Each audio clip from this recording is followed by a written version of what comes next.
weeks ago in India, a lawmaker was shot dead live on camera.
3 weeks ago in India, a lawmaker was shot dead live on camera. And we had people celebrating that on Twitter, right?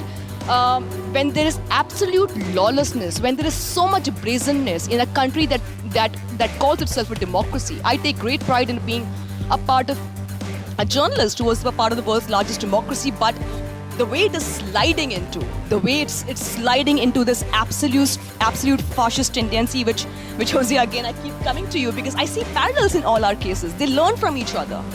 And we are speaking here, we don't know what our fate looks like tomorrow morning, whether we'll be alive or not, when Gauri Lankesh spoke to me, after all those threats, she said, babe, there are paper tigers. I don't know what will my fate be tomorrow morning. I don't know what will I go to India to.